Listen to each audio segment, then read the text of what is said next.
In the final episode of what is currently the first season of Frieren Beyond Journey's End, a minor character named Werbel is having a conversation with the titular main character.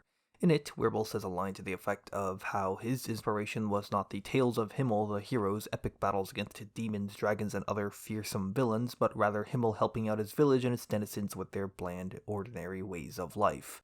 This is a very important moment in the anime to me because it perfectly reflects how I feel about the anime.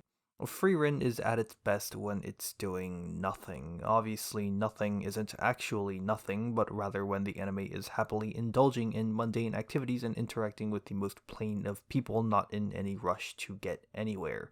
Frieren's extremely warped view on both time and emotions, being framed around a human context, creates by far the most interesting and thought-provoking moments in the anime. By contrast, while nothing isn't actually nothing, it's very clear when the anime is trying to do something, when there's a very clear arc of events the anime wants to get through with a distinct start and end point. These are easily the least engaging parts of the anime, despite it being the most involved because of the breakaway from its unique framework that the nothing is built around. While none of it is outright bad, these parts of Frieren are as serviceable as they are unremarkable. From here on out, this video will contain spoilers for the first season of Frieren Beyond Journey's End. Consider this to be your spoiler warning. The emotions of nostalgia, longing, and regret are things that I find to be particularly powerful, and the best episodes of Frieren lean really hard into these emotions. In fact, the first handful of episodes are the most prominent example of this. Episode 1 really hammers in the fact that time just kinda flies by for Frieren simply due to the fact that she's an elf. Elves are one of the long-living species of this land, so an hour, month, or year for them is so much more minuscule than it is for a human.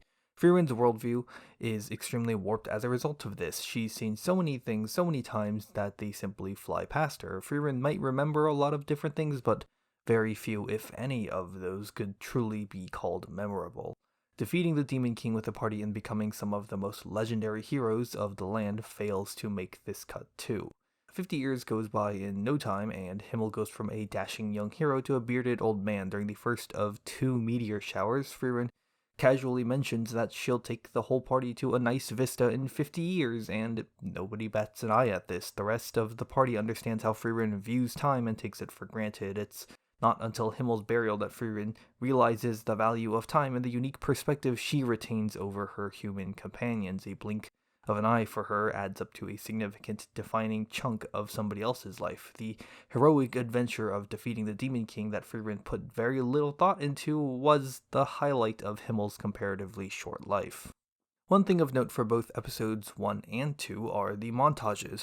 I'm usually a montage hater, especially when paired with some kind of sappy or exciting music, because it feels like I'm being told exactly how to feel without the montage itself wanting to put in any effort to achieve this feeling through a more natural series of events. Elemental sucks, by the way, but in Frieren, anytime these montages appear, anywhere from months to years just go by. The biggest time skip was the montage in episode 1 that skipped 50 years. Going from one meteor shower to another. It really puts into perspective the blink of an eye theme that the anime wants to hammer home, and I'd say it's very effective, since these montages are very low-key and the anime doesn't make a big deal out of them. They're just a simple collection of shots with nothing impressive about their presentation, yet time still passes by. It's exactly how Frieren would view these events. The thing that stood out to me the most about Hyder's last moments was when he tells Frieren to leave the house with Fern on the day of his death so that Fern does not have to experience losing somebody again.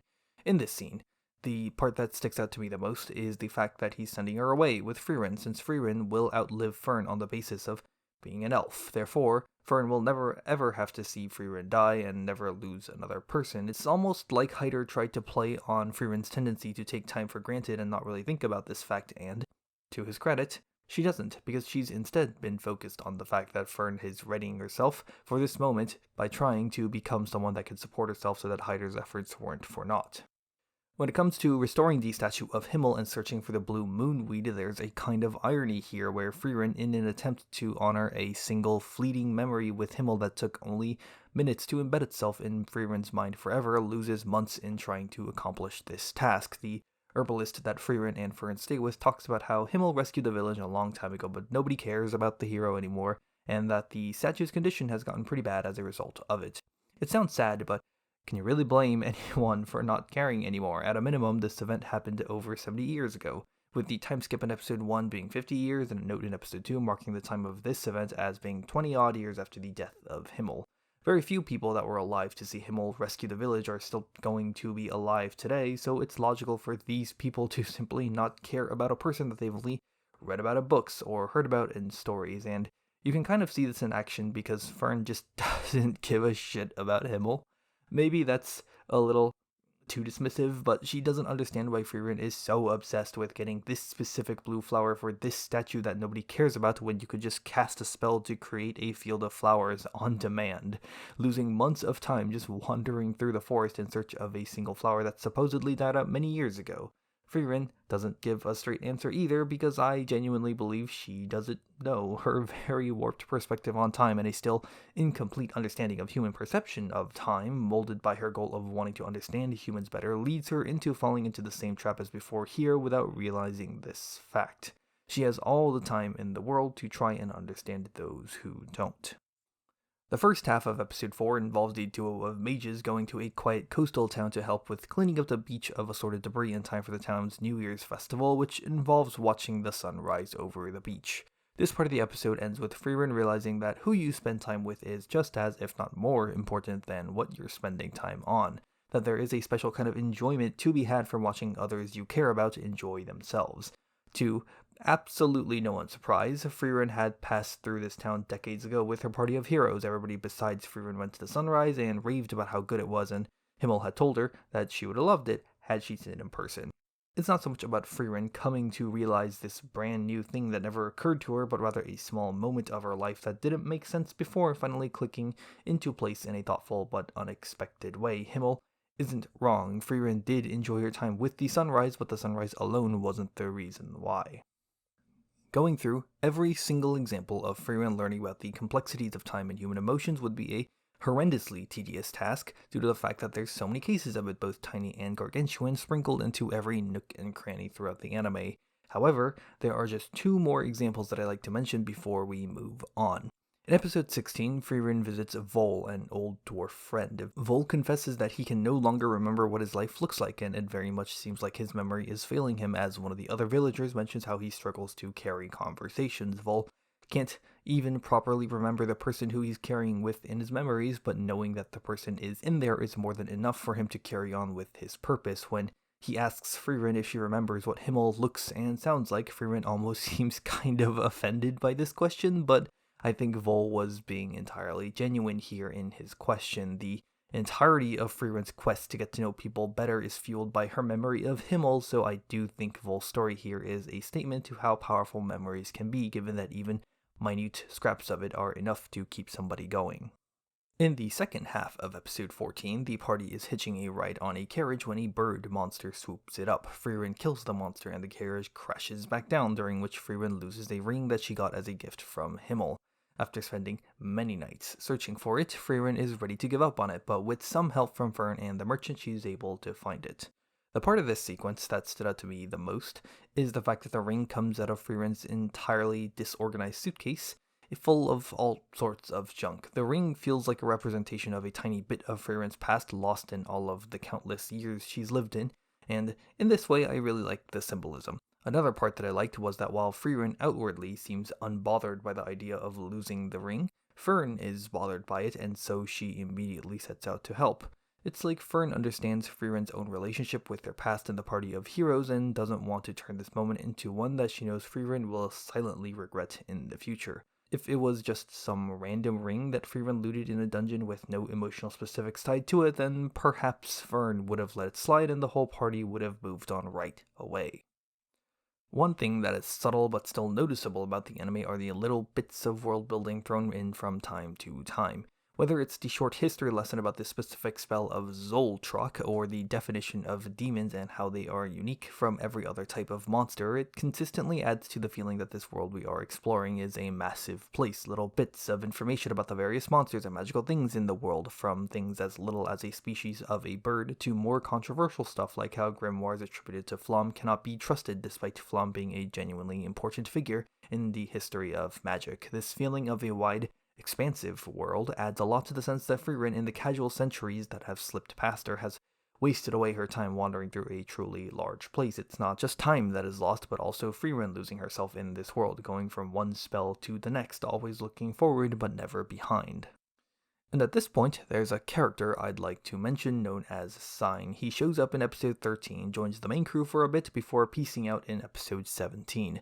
Sign is stuck in a rut, as he has been regretting his decision of not becoming an adventurer by following his friend's offer from 10 years ago. The most intriguing part about this was when Sign comments about how his friend hasn't returned in 10 years and that it's too late to go chasing after him now. Frieren hits back by saying that it's only been 10 years and that he'll regret it in the near future if he doesn't. Obviously, interesting that someone with a warped perspective of time like Frieren says that it's only been 10 years because 10 years for her is barely a blink of an eye, but since the beginning of the anime, she's gained an understanding of how meaningful these years can be if you let them slip by you. She's aware of the bitter regret that can come packaged with it, as seen by her reaction at Himmel's burial. I like that Frieren is the one that's the most invested in trying to win Sign over, seemingly for this reason, given that she doesn't want him to make the same mistakes that she did. The episode is titled Aversion to One's Own Kind, and Frieren even says a line similar to this during the episode. The cheeky way to interpret this would be to take the mention of Sign being a genius and link that up to Frieren being a genius according to Lugner. It's not Lugner, but I don't think it's Lugner either, from a few episodes ago. The other, and I think intended interpretation, is that Frieren has unresolved regrets from her past she's seeking to do away with, and that Sign is about to become someone following in Frieren's footsteps in this way. Sign is my favorite character in the anime, and it's a little sad that he only shows up briefly, even if the brevity of his appearance is the point of his character. Episode 13 is great, because it honestly feels like a test for Frieren to have an opportunity to impart some of the lessons she's learned over the years onto someone. Sign, for the most part, is just some dude. He's just some fucking guy they pick up, and he spends most of his time in the spotlight chilling. He fits in perfectly with the Nothing episodes by virtue of Sign being in no rush to move any kind of story along. He does have his own goals, but we never see him actively pushing around other people for the pursuit of it. As a result, he slots in nicely with Frieren, Stark, and Fern just encountering random things as they head north. One particular moment within the Sign episodes that sticks out to me is in the second half of episode 16, when the party visits a village that Sign's childhood friend, known by the moniker of Guerrilla Warrior, had passed through. Here, the party does a whole bunch of chores and learns that even people outside of this village remembered him well because his unique name left quite an impact. The final chore is to polish up a statue of ancient heroes whose names have been forgotten, which turns out to be an identical statue, if not the exact same one, as one that Sign saw as a kid. This statue inspired Sign's friend to take on an iconic name to ensure that he would never be forgotten by anybody. The inevitability of time is a very important theme in this anime, as seen by how time wears away at even the greatest legends and heroes, and how time will take things away from you if you take them for granted, with it being up to the individual to decide upon how they will honor these things before time rips it away from them. This feels like another way, but a very impactful way, to hammer home this theme once again by showcasing one person's attempt to combat this and find a way to establish a memory, this one being an establishment of a memory of themselves in another. I find it to be weirdly powerful because of the sheer innocence with which it's portrayed, which adds a kind of sadness to it all. In between the tests of the final and longest arc of the anime, there's brief interludes of reprieve which I liked a lot. The first Mage class exam introduces a bunch of new characters, and while I can't say that I find all of them to be interesting, the ones that I do find interesting are characters that I like quite a bit. Denken and Richter stand at the top of this list for me, but Lavine and Khan are also pretty good. In these interludes after the first and second exams, we get to just see these characters mill about and interact with one another. There's nothing that special about these interactions, they're just people being people, and that's what's so great about them. There's a lot of magic flying around during the first two exams, so when the anime decides to take a second to slow down back to the pace in some of its Nothing episodes, there's a very relaxing vibe that comes with these scenes, which sets a really nice contrast with the tension of the exams. The tests do a good job at establishing the baseline personalities for all of these characters and how they interact with other people, and it's just a light extension of that under a different coat of paint. My favorite moment from these interludes, and probably my favorite moment in the entire anime, comes after the second exam. Richter is sulking in his shop after having failed the second exam, and Denken decides to come by for a visit. Richter is unabashedly bitter about the results of the second exam and comments about how maybe it's a good thing that he failed and Denken passed, because who knows if Denken will still be alive by the time the next set of tests are held, because, he's old.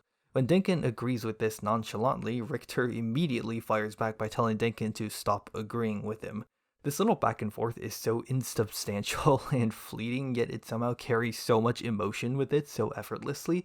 Richter wants a minute to vent and understandably doesn't want to see the people who passed the test floating around in front of him, so he tosses out this bitter, half-joke, half-truth of a line, but immediately rescinds it when somebody sinks to the same level of petty bitterness as himself because Richter didn't really mean it. Denken understands both his own mortality and how Richter feels. I like how petty Richter gets. I like how Denken is as cool as a cucumber this entire time. I like how mundane, utterly inconsequential, and fundamentally human this entire interaction is. I don't know, man. I just adore this moment. And that leaves us with the other half of this video's entire premise, the something to our nothing. When something happens, the laid-back side of the anime that's content with watching not much go on at a relaxed pace needs to be set aside for a more traditional story arc that definitively begins and ends. After all, you can't have a demon army attempting to siege a city and then suddenly in the second half of an episode, Frieren starts doing her taxes, then gets reminded of how Himmel used to do his taxes too. The two cases of this in the anime are that of the demon army in episodes 7 through 11, and then the first class mage exams in episodes 18 through 28. As I said at the top of this video, while none of it is outright bad, these parts of Frieren are as serviceable as they are unremarkable. I feel this more strongly for the demon attack than I do about the mage exams, since a regular shift in scenery and a much wider cast of characters in the exams helps keep things a touch more fresh, but during these more focused and committed story arcs, it feels like Frieren becomes a standard high fantasy affair that loses the special voice it's been using to tell an ancient elf story. The demon attack episodes are pretty markedly my least favorite of the 28 Frieren has to offer. I actually don't have a whole lot to say about these episodes, which I think is the problem. There just isn't much here that stuck with me. I thought the fight between Stark and the demon girl was pretty cool, mostly due to the fact that the demon's power lets her read the movements of others and memorize them perfectly in order to imitate others and quickly switch between various fighting styles and conjure weapons on the fly. It's a cool idea, and I think the anime uses it well. Frieren facing off against Aura the guillotine was thoroughly whelming. Sure, a low-tier elf telling Aura to keep yourself safe is pretty iconic, but very little here left to any impression on me. If anything, my biggest takeaway from their face-off is when Aura comments about Frieren's choice to use dispelling magic to cleanse Aura soldiers rather than an offensive spell to just blast them away. Frieren responds by saying that Himmel scolded her for doing so last time, and Aura says that there's no reason to listen to Himmel now since he's been dead for a long time. This struck me as interesting, because Frieren in the past probably would have agreed with Aura since Frieren didn't concern herself with learning about how humans think and feel until very recently in elf years. But even if she doesn't understand humans perfectly, Frieren does still know enough to understand the process of honoring someone's wishes, and that honoring Himmel's wishes is personally very important to her, and I think that little bit as a whole encapsulates the best parts about Frieren, while also showing why the demon attack feels so lacking. This little back and forth between Aura and Frieren is minute and inconsequential in the grand scheme of things. The outcome of events is going to be hardly impacted by Frieren using dispelling magic instead of offensive magic, but that's the beauty of it. There is a small yet thoughtful takeaway from this minute and utterly inconsequential moment that reflects upon human emotions and the changes that Frieren has gone through that feels distinctly grounded within its high fantasy context.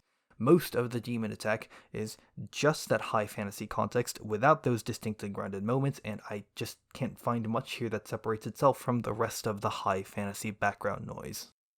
The first class mage exam is a definitely more curious case to crack. It's a much more substantially realized story arc compared to the demon attack, with the mage exams taking up around the third of the anime's runtime. I've already spoken a little about these mage exams in regards to the interludes that happen between the exams, and also about how the shifting scenery and the wider cast of characters keeps the story arc a bit more refreshed. The premise is fundamentally more interesting to me than that of the demon attack as well, but that still doesn't take away from the issue I have with these more focused and committed story arcs, that being the loss of the anime's special storytelling voice. Watching the interactions within different parties and the various strategies they come up with to capture a magical bird in the first test is fun. Seeing the mages with their unique magical skill sets explore a dungeon and fight replicas of each other in the second test is also fun, but there's a creeping sense of disappointment that permeated throughout these episodes as I watched them. As the first two tests went on, episode after episode, I found myself becoming less and less engaged with them and simply losing interest. Length is probably the culprit here. The exams go on for too long. The actual content within these exams isn't the issue. As I've said, they are fun to watch, but only for so long. Because after a little bit in both exams, it just feels like I'm watching an adequate version of something else rather than what Frieren does best. The demon attack suffers from this too, but not as badly because when the demon attack is over, it's over. The first and second exam combined is technically 9 episodes long, but I'd really say it's 8 episodes since episode 22 is an interlude between these two exams where the participants are just going about their day. The second exam loses its luster quicker than the first, since the first exam has the benefits of being able to introduce all of the new characters as well as being the beginning of this arc, so the disinterest had yet to settle in. While the start of the second exam provides a soft reset for this arc thanks to the change in scenery and the break provided by episode 22, this doesn't last long, and I was disengaged from that material pretty quickly. The reveal of the Frieren replica was cool though, even if the fight was just whatever. I think the presence of episode 22 helps mask this issue with the first two exams by being a good episode in general, but also showing up at a critically important time. If this episode was to be removed and the two exams were chained back to back, then maybe the first two mage exams would be my least favorite part of the anime. Similar to the demon attack, there are good bits scattered throughout the first two exams. I like the dynamic of Frieren suddenly having to babysit Lavigne and Khan without having signed to push this responsibility onto. Fern says that she likes watching Frieren be happy when questioned by Sense, and there's a bare-bones simplicity to this answer that I like, which reminded me of Frieren watching the sunrise in episode 4. It's everything surrounding these moments that I lost interest in. The third exam is the odd one out because it seems like the anime is taking the opportunity to return to its roots and take a more grounded approach, with these exams being an interview instead of a practical test.